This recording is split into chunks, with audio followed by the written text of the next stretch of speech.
quinoa. I'm sure you've heard of it, and maybe you haven't even tried it, but it's a wonderful, wonderful crop. In the Andes region of the world, they grew it for a crop along with maize, and that was really good that they did because it provides all the essential amino acids, which is very unusual for a plant. And it has calcium and phosphorus and iron. So you get all your complete protein every time you eat it. Believe it or not, it's related to the tumbleweed, but it's also related to the beets and spinach. So I wanted to show you what we have. There are several varieties of quinoa. There is the black variety. There is the red variety, which is mixed in here with the black and the white. And the one you'll see most often is the white variety.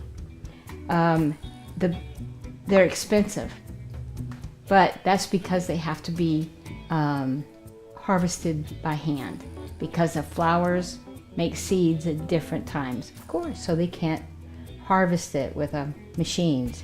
The other way you can get quinoa is in flakes.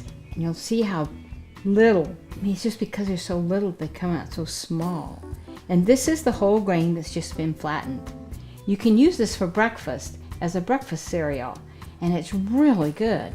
And to put it into a pot of water, you put 1/3 cup of quinoa flakes into a 1 cup of water. You put it on boiling water, and then you put it down low and you cook it 5 to 8 minutes. It's really easy, and this is what it looks like.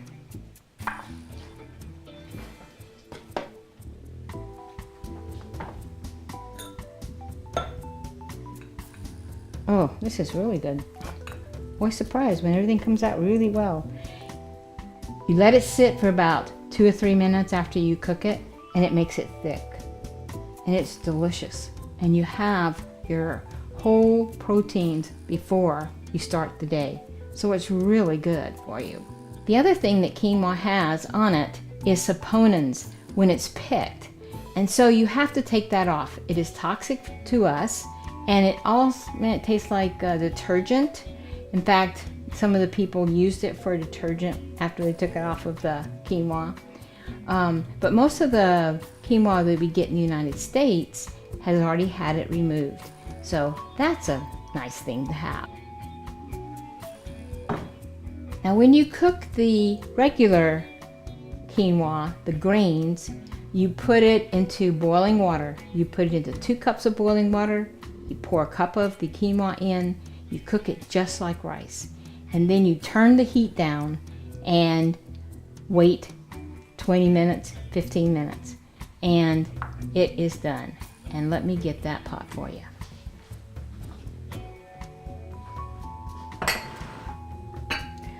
I also wanted to show you what happens to it. This is quinoa. And if you notice, I did the mixed kind. So you can see all the different kinds. You can cook them together because they're all the same thing.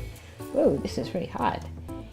This is delicious. And if you will notice, in here, there's a lot of little curly things that weren't there before. Isn't that neat? What that is the germ. The germ has separated from the seed. And that's what you wait for. That's why you cook it.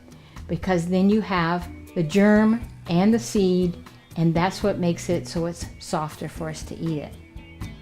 The nice thing about quinoa is that it's gluten-free. So everybody on a gluten-free diet can still have a wonderful, even the better kind of cereal. And this can also be used for pilafs. It can be used with vegetables. It can be used with breakfast food, and not the flakes can be used for breakfast food. And you can also get flour, but you can't use the flour by itself because it is gluten-free, so you can only add a little to the regular flour that you use. So I hope you buy some quinoa, and I hope you try it, because I think of all the available grains to all of us, that this is the grain to do.